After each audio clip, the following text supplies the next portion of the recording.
This video is sponsored by Squarespace, the all-in-one platform to build a beautiful online presence.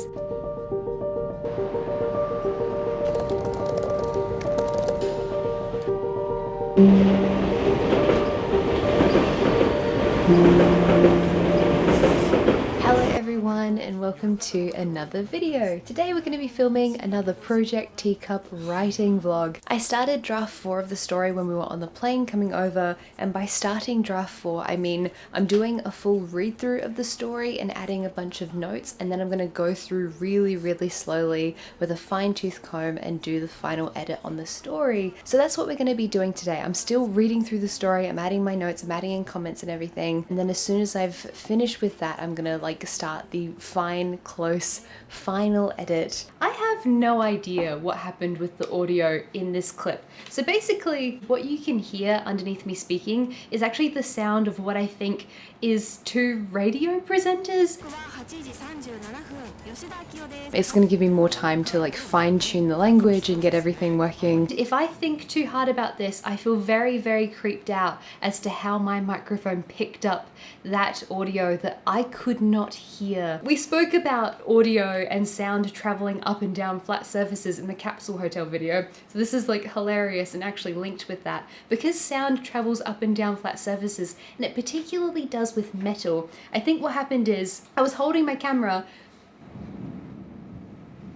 Sorry, there's a rainstorm going on as I'm filming this clip, just ignore that. I was holding my camera right next to the metal of the window, so I think it's the audio of someone else's room. That has to be the explanation for why my audio has weirdly got the voices of 2 people I don't recognize in it. Anyway, not creepy at all. What I'm trying to explain in this particular little section is that I'm working on a reread of Project Teacup. So if you're new here, hello, my name is Christy. I'm currently working on an adult fantasy novel, which is going by the code name of Project Teacup. What I'm working on in this video is the reread of draft 3. I'm adding in notes so that I know exactly what I want to be going on with for draft 4. I think I was up to chapter 8 or 9, and then eventually I'm gonna get started on draft 4 of the story, which is gonna be the final draft of Project Teacup. Okay, as you were, back to the vlog.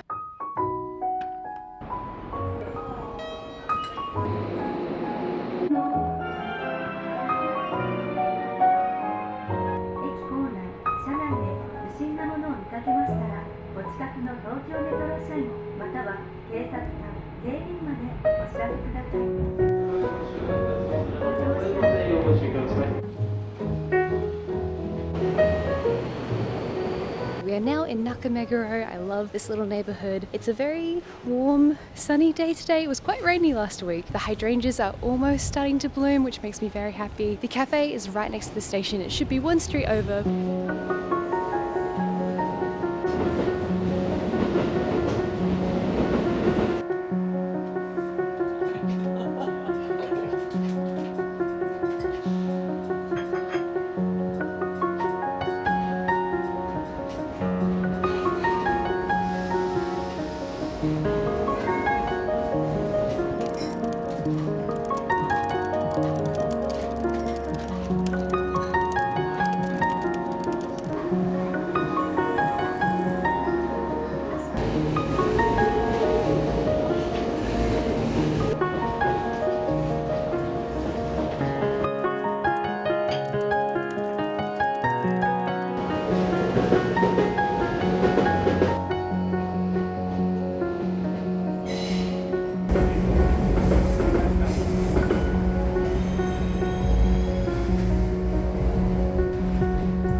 I'm now standing next to the Nakameguro Cherry Blossom Promenade. I'm not sure if you can hear me because it is a little bit noisy. This is a really lovely spot. It's so leafy and green. I worked at that cafe for a little bit. It was beautiful. So just to begin with, it was absolutely beautiful. The window is open, so there was a little bit of a breeze. It's still technically springtime here, but it's quite warm. So it was nice sitting next to the window and drinking my coffee. And I did actually get a little bit done, which was good. There was a couple sitting behind me who really wanted the seat that I was sitting in. And so I felt bad. They clearly wanted to take a photo of their coffee next to the train. So it's a really beautiful place to go if you want to have a drink quickly, if you're okay with sitting for like a shorter period of time. In terms of a place to work for a decent spurt, probably not the best place. However, it was beautiful, really sunny, really lovely, and the staff was super duper nice. What I think I'm gonna do now, because it's a pretty warm day, I've just been chilling beneath the trees for a little bit. I think I'm actually gonna go to the Starbucks, which is here, which might seem like a little bit of a normie choice, but here's the thing. I'm from Australia, and although I did used to live in Tokyo, I've never actually been to a Starbucks before. Like, I've been next to the one in Omotesando where the really pretty lookout is over Omotesando and Harajuku, but I've never actually bought anything from Starbucks. And there's this really big roastery, I think. There's this really big, well-known, fancy Starbucks here that overlooks the canal. So I'm thinking that maybe I'll go sit there. I'm hoping I can sit down for a good couple hours, and I feel like if it's a Starbucks, I'm not gonna feel guilty for taking up too much space. This is why I really love working in libraries, right? Because it's like you can sit down and you can just be there for as much time as you want. I'm gonna go to this Starbucks, which I've heard about for years and years, and hopefully get a nice spot overlooking the canal and all of the trees, and hopefully I can get a decent writing session done for Project Teacup. Hello, voiceover Christy here to thank the absolutely fabulous sponsor of this video, Squarespace. Squarespace is a website builder which allows people to create interesting and dynamic websites. Squarespace uses Fluid Engine, which is a next-generation website design system that makes it incredibly easy for users to unlock their creativity. Squarespace's templates are best in class, and you can customize every design detail with drag-and-drop technology for desktop or mobile. Fluid Engine is built in and ready to go on any new Squarespace site. If you're looking to make a website, head to squarespace.com for a free trial. And when you're ready to launch, go to squarespace.com/ChristyAnnJones to save 10% off your purchase of a website or domain.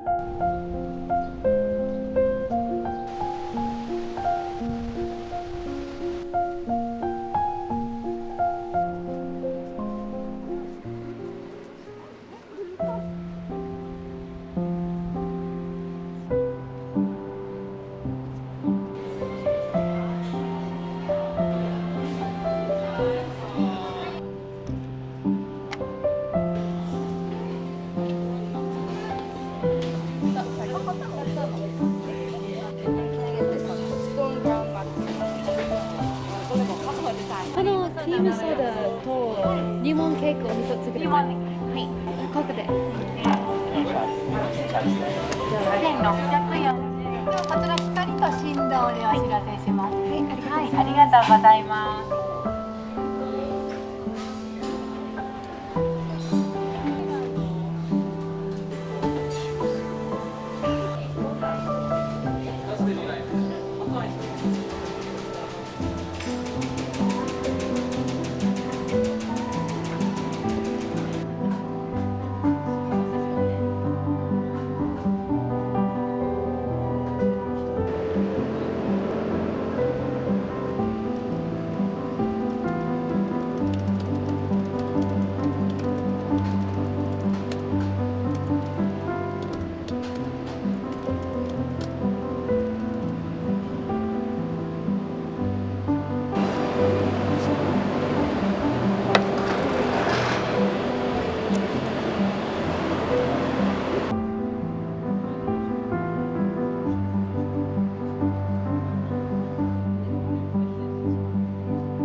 That was absolutely lovely. I loved it there. I thought it was just a Starbucks. I didn't realize how much specialty food they have in there. Then I went to the second floor and I went to the Teavana section, which I believe is just different kinds of tea.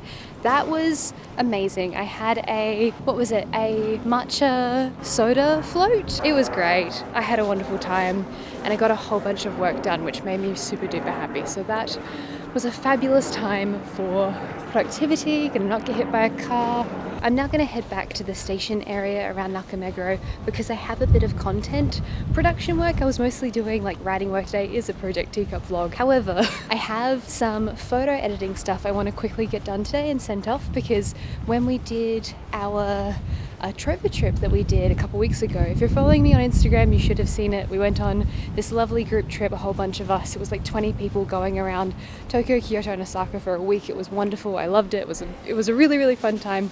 But we did an impromptu kimono rental and I ended up bringing my camera along. We had this amazing guide for Kyoto and Osaka area. Her name was Yumiko and she helped us organize a kimono experience for everyone. It was like 15 people trying on kimono. It was amazing, but I brought my big fancy camera along so we could take some nice photos, and Tyler took photos for everyone, and now I'm going to color grade them. I think I'm gonna head to Tōkyō, which is kind of like a cheap sandwich shop. We've been to some really fancy lovely places today, and generally speaking, writing and doing story creation stuff, it's not nearly this glamorous most of the time. It's not me going to really, really fancy cafes all of the time.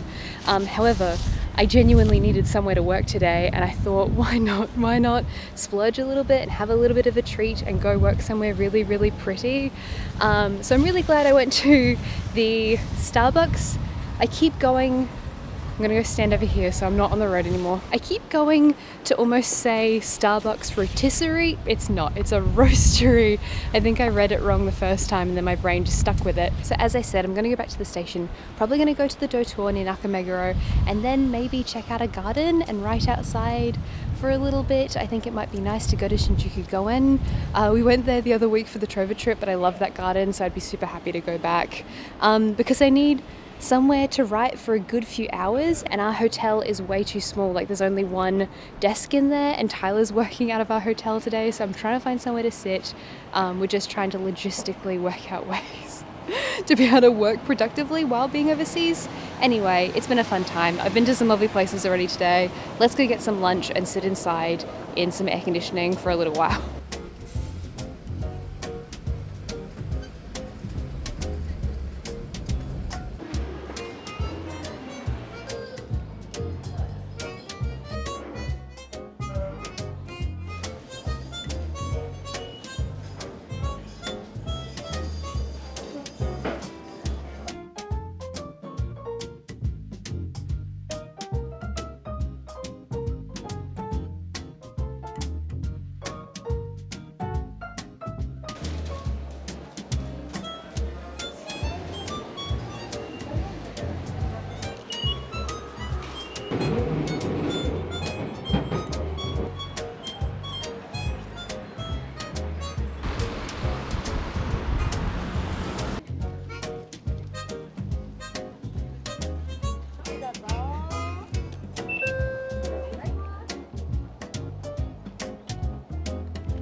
It is now nearing the end of the day. I've been in the garden for a little bit, that is to say Shinjuku Goen Garden for a little bit, doing some writing work. It's been such a lovely, productive day. Like I did get to spend quite a number of hours sitting down and productively working. The two biggest spurts of work I had today were at the roastery in Nakameguro, and also at the bakery in Nakameguro as well. I was going to go to a dotor there, but then I looked at the menu and there wasn't anything I actually liked in that menu. In the end, despite not being able to work for very long at the first cafe, which was a little bit of a spanner in the works, I hadn't actually planned to go to two different cafes and get lunch today. I was having a bit of like cognitive dissonance actually sitting at the roastery in Nakameguro, because I remember living here, and I've spoken about this before in A Year in Tōkyō, which is the book that I published last year about my time spent living in Japan. When I lived in Tokyo, I was an English teacher and we didn't have very much money, and so going to cafes and sitting in aesthetically pleasing places and writing was not my reality at all. Like I just couldn't afford it, not in any capacity. And so going to a couple of really nice cafes today, I was like, is this a bit much? Is this a bit frivolous? Even though this is a treat, this isn't something I do very often. You know, I'm literally just doing this today. But I still had a moment of, should I really be doing this? And I think it's you know, that time of when I was 21 and just dirt poor living in Tokyo. And also my experiences of being a kid, like under financial duress, are just, it's always going to stay with me. And these airplanes are very loud. It's just a funny like 360 moment of, you know, back when we lived in Japan, we had no resources at all. Like going to cafes wouldn't have been a reality. And so it was kind of nice today to have like a really lovely treat and go to a few nice places and cafe hop and bring you guys along for it. I just kind of wanted to make a point of that because I don't ever want my vlogs to make people feel like they need to spend money working in aesthetic places in order to like have their writing be pretty. Like writing is generally not very pretty. Normally I'm at home in a hoodie with greasy hair looking like an absolute goblin. That's how I do most of my work. That's how I edit these videos. That's how I'll edit this video probably. I don't ever want people to feel like in order to make art you need to have the creation of the art be aesthetic. Like as I said, I spend most of my time writing like at my desk, like in front of my PC, looking a mess, being a mess. That's how most of my creative work gets done. It's just the capturing of it that looks very cinematic and aesthetically pleasing, because I love cinematography, and that's an aspect of YouTube that makes me feel really inspired and happy. And anyway, the point is I went to some lovely places, and I'm now doing a lot of sandbagging because I probably have a little bit of financial trauma from my youth and childhood and early 20s. It's okay, we're dealing with it. We will get through it. But yes, returning to Project Teacup, this is a Project Teacup vlog today. I hope you can hear me over that airplane. I've been reading through the story, I've been commenting things and putting in little notes in places, and it's not the type of work that I'm doing on the story where I can give you loads of updates. It's a little bit repetitive. It's kind of something that I need to get through quite quickly in terms of the story. So really I'm just reading through, and I'm having to stop myself because I can see sentences that need to be fixed and bits of dialogue that feel a bit clunky, and you know, something here or there will feel a little bit cliche, and I'm like, oh god, I need to fix that. But basically for this big read through, I'm trying to capture any last big structural problem. There are no big structural problems left, but if I just like pacing and things like that, where you need to kind of get a bird's eye view, you can't get bogged down in the sentence by sentence for pacing, because then your brain is not going to be able to, or at least for me, my brain is not going to be able to pick up what pacing feels good. We've changed cameras. The audio is probably now much worse. I didn't bring my spare batteries because there's that thing when you're flying internationally where you're not allowed to have loose batteries in your bag, and I was like, does that count? Probably. I've spoken about this quite a bit before in my Project Teacup vlogs, that I will go in waves in terms of how confident I feel about the novel that I'm working on. I'll have days where I feel really good, and I'll have days where I feel like the story is the worst thing anyone's ever written. Today's maybe in the middle. There's little bits where I'm like, oh, it could be written so much better. But I try to tell myself that when I'm looking at something I've made, when I'm reading something I've written and I see that, I have that feeling of this could be so much better, I'm trying to tell myself that that's just my critical brain switching on, telling me the places where I can improve, and you know, showing me the things that I need to get better at. And really, iteration is how you make things wonderful. No one, or at least very few people, are, you know, geniuses at things on the first go. So I think being comfortable with iteration and being comfortable with like trying and trying again with things is really important when you're making creative stuff. We are now almost at the end of the day. I'm gonna go meet Tyler at Shinjuku Station. There's a really big beautiful raven, a crow actually over there, and I love the crows here. They're so huge and smart, and they're so clever, and I love them. They're great. They're everywhere, and I'm so happy about it. I never realized how many airplanes fly through here until just now. Anyway, thank you guys so much for watching this video. I had a lot of fun filming it, and you know, filming a vlog was a really lovely excuse to go cafe hopping and trying out some places, and I captured a lot of content today. I got a lot of work done today, and generally it was just such a lovely day. Just wanted to say an enormous thank you to everyone over on Patreon for supporting my channel. Over there we have a whole bunch of lovely bonus content, bonus videos, our book club, our Discord server. So if you want to support my channel or you want bonus content from me, please feel free to check out Patreon. There's a link in the description down below. Take care everyone, and I will see you in the next video. Bye bye.